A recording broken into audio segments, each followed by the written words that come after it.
At last, the day arrived when I could escape the constant sight of your face. Those freeloaders, who did nothing but consume without contributing, needed to go. They should be grateful for the charity they've received all this time. Understood, I declared. I won't be coming back. Thank you for everything until now. Swiftly, I gathered my essentials and bid farewell to the place I had called my in-laws' home for many years. As I left, my mother-in-law wore a satisfied expression, relishing my departure. However, only I harbored a certain poignant truth. My name is Sarah. I'm 32 years old and work remotely from home.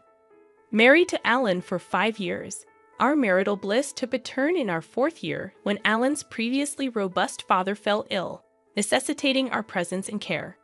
Initially resistant to the idea of living with my in-laws, I acquiesced due to Alan being their sole source of familial support.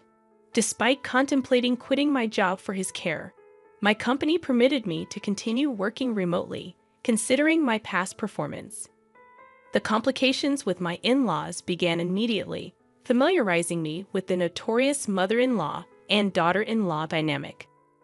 Sarah, hurry up and tend to the cooking and cleaning. How long will you be lazy, avoiding your household duties? Scolded my mother-in-law. I'm working right now. What are you talking about? I'm always clicking away on the computer, I retorted. The truth was, amidst household chores and caring for my ailing father-in-law, I utilized my skills to regain my pre-crisis salary. After about 3 months of intense effort, when my earnings matched their previous peak, I felt genuine joy. However, the reason for my relentless dedication lay in the financial reality. Alan's income alone couldn't sustain us. Despite my hopes that life would finally ease up, the struggle continued. I contemplated setting aside some savings, but inexplicably, circumstances grew increasingly challenging. It felt as though the funds in my wallet were in a constant state of decline. Intrigued by this, I scrutinized our expenses and discovered that Alan had been indulging in lavish spending. Furthermore, my mother-in-law exhibited a penchant for extravagant habits. Alan, always eager to please others, extended his generosity beyond work lunches, using our credit cards to fund drinking parties. My mother-in-law, juggling numerous hobbies with friends, liberally paid for lessons and social gatherings. Despite their profligate ways, the burden of household chores and caring for my ailing father-in-law fell solely on me. I found myself covering all our living expenses with my income, making the prospect of saving money seem like a distant dream. Anxious about our financial situation, I approached Alan and my mother-in-law. Alan, mother, it seems we've been spending excessively. If this continues, we'll deplete our finances. Could you please consider cutting back on your expenses? I implored. In response, Alan and my mother-in-law harshly dismissed my concerns. I don't want to appear stingy in front of my colleagues and subordinates. Can't you understand that? Argued Alan. They won't think you're stingy just because you don't pay for them every single time, I reasoned. Maintaining good relationships with your coworkers is important, but what about the trips to the girls' bars? That has nothing to do with work, I pointed out. You just want to have fun, don't you? How about you come home drunk and start talking about it, even if no one asks you? That just means you have a more enjoyable time there than spending time with me. I expressed my frustration. My mother-in-law sided with Alan, laughing off my concerns. I'm glad Mom understands, and she's right, Alan asserted. Meanwhile, my mother-in-law justified her spending, stating, if I didn't go to my classes, I'd just be cooped up at home. I'm taking classes with my friends to enjoy the limited time. I found myself grappling with the harsh words echoing in my ears, labeling me as a terrible daughter-in-law. Their judgmental remarks centered on the fact that I dedicated myself to household chores without earning an income, rendering me, in their eyes, without the right to voice complaints. The notion of being looked down upon by a homemaker left me perplexed. In truth, I worked diligently, contributing a steady income to the household while also managing the housework and caring for my father-in-law. Their skepticism and belittling tone, asserting that working from home couldn't yield much, were disheartening. Even more so, my mother-in-law had apparently fed Alan a distorted narrative, implying that she alone took care of my father-in-law, painting me as an idle homemaker. The injustice of their perception left me speechless. Despite the countless moments when I contemplated leaving that challenging environment, the anchor that held me was my deep concern for my father-in-law. Since the early days of my marriage, he had consistently treated me with kindness, in stark contrast to Alan and my mother-in-law. His expressions of gratitude, acknowledging me as a wonderful daughter-in-law, resonated in my heart. Whenever he required care, he would apologize for the burden while expressing gratitude for my efforts. In these moments, I found solace and purpose in caring for him. I couldn't fathom leaving him to the whims of Alan and my mother-in-law. Father-in-law, it seemed, had been keenly aware of the family's dynamics, recognizing my contributions in maintaining our household's financial stability. His words of appreciation, acknowledging the importance of my efforts, became a source of strength.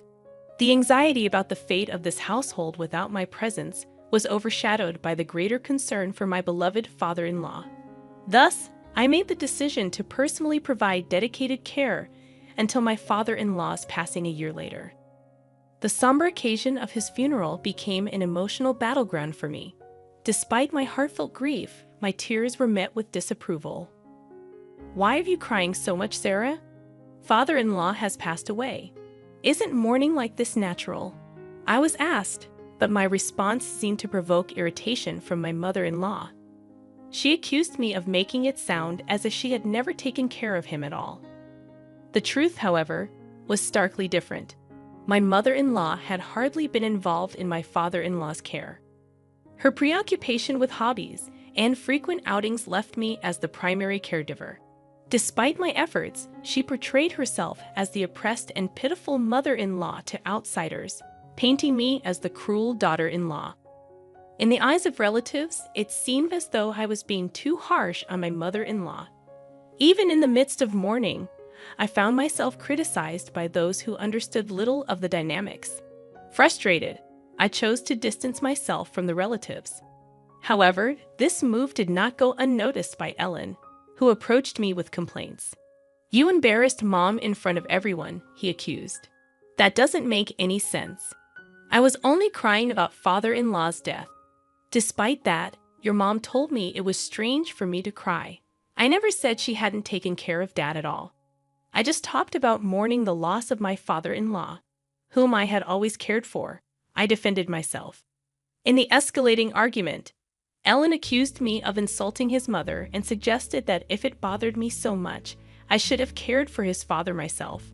The clash intensified, prompting the intervention of relatives who finally put an end to our quarrel. Following that incident, I maintained complete silence with my husband. After the funeral proceedings concluded, a lawyer arrived to discuss the inheritance. The lawyer began, "I'd like to discuss the contents of the will regarding your late father's estate. Firstly, to the wife and daughter-in-law Sarah, he's left half of his cash to each of you. To his son Ellen, he's left ownership of the family land and home." My mother-in-law questioned, "What if Alan gets the land and the house? Doesn't that mean all the other assets go to the wife? Why is Sarah receiving an inheritance? She's not related by blood." The lawyer responded, "Your husband was deeply grateful to Sarah for the dedicated care she gave him. He wanted to express his gratitude by giving her part of the inheritance. This decision cannot be changed." Unable to accept this, my mother-in-law accused, "I can't believe it. You were caring for him just to get the inheritance, weren't you?" I defended myself, explaining, "I had a good relationship with my father-in-law since I got married. I took care of him to express my gratitude." My mother-in-law continued with her accusations, suggesting it was psychological abuse. Frustrated, she eventually gave up, and the lawyer continued, "So that was Dad's decision. It's gratitude for Sarah's caring, right? If that's the case, then we have no choice but to follow it. May I continue?" As the lawyer proceeded, my mother-in-law's discontented expression turned into a smile, and she exclaimed, "Yes, that's great. I understand. Confused, my husband questioned her. What do you mean? But my mother-in-law seemed pleased and explained, now that Dad's living is over, it's no longer necessary to rely on Sarah.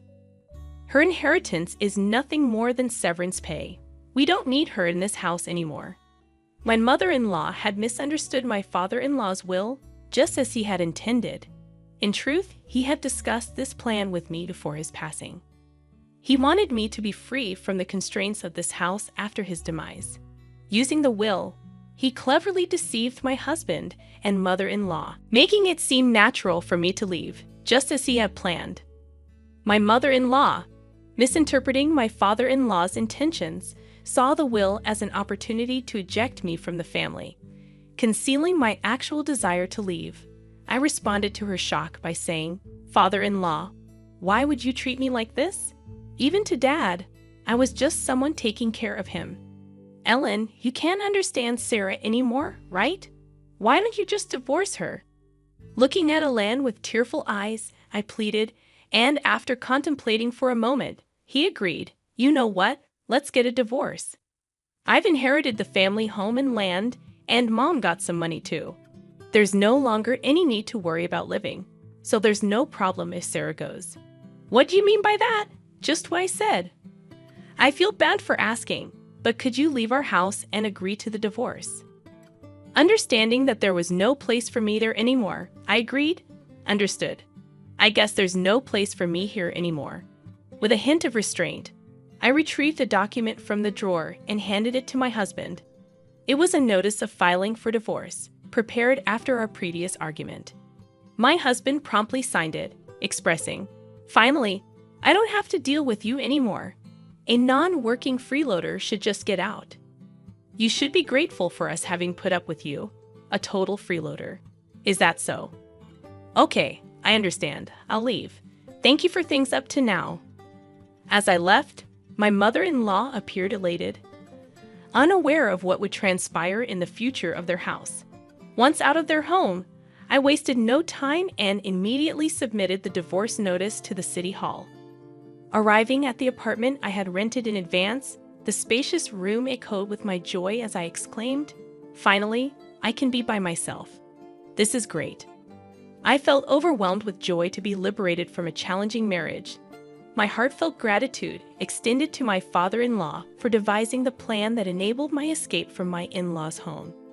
Subsequently, I embraced a comfortable life living on my own, appreciating the newfound freedom and the ability to continue working remotely, a skill I had cultivated during my time at my in-laws' place.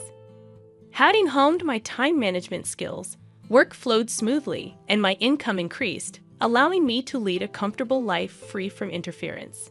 However, my peaceful existence took an unexpected turn when my ex-husband, Alan, called me out of the blue. Perplexed, I questioned, "It's been a while. Why are you calling me? Weren't you the one telling me to disappear?" "Sarah, please help us. We're in a pinch," Alan pleaded.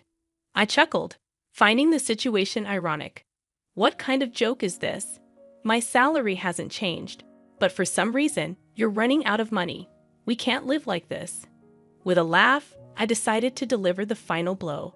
That's because you no longer have my income to support you. You squandered your entire salary on yourself. Maybe it's about time you and your mother learned some financial responsibility as adults. Confused, Alan asked, "What do you mean? You still don't get it?" I clarified. While you were living lavishly, my salary was the one paying for our living expenses. At that time, I was making about $4,800 a month. Now I'm earning even more than that with no one to get in my way. Expressing frustration, Alan pleaded, "Sarah, can't we start over? It was a mistake to let you go. I want to make things right again." I scoffed. "It's obvious you're after my income. Don't be ridiculous. I never want to see your face again. What happened to the inheritance your mother received? With that amount, she should be living comfortably." Alan confessed, "It's about to run out. We spend it on a shopping spree, overseas trips, and half of it disappeared in the casino." Unmoved, I retorted, "A foolish mother breeds a foolish son. I have nothing more to say to you. I'm a stranger now, and I can't do anything for you, nor do I want to." Desperate, Alan implored, "Don't be so heartless. Help me. This has nothing to do with me. There's nothing more to talk about." I'm hanging up. "Don't call me again," I declared before ending the call and promptly canceling the contract for the mobile phone I was using. A year later, passing by my mother-in-law's house, I discovered it had become an empty lot, likely sold due to financial struggles. Unperturbed, I continued with my newfound spare time, attending a wine class I had long been interested in. There, I met a man 2 years my senior who took me seriously. After a year and a half of dating, we got married. He is the ace of a well-known company, humble despite his high salary, with a warm and wonderful character. We respect each other's careers, leading to a fulfilling married life. Reflecting on these changes, I can't help but feel that this retribution was, in a way, a gift from my father-in-law.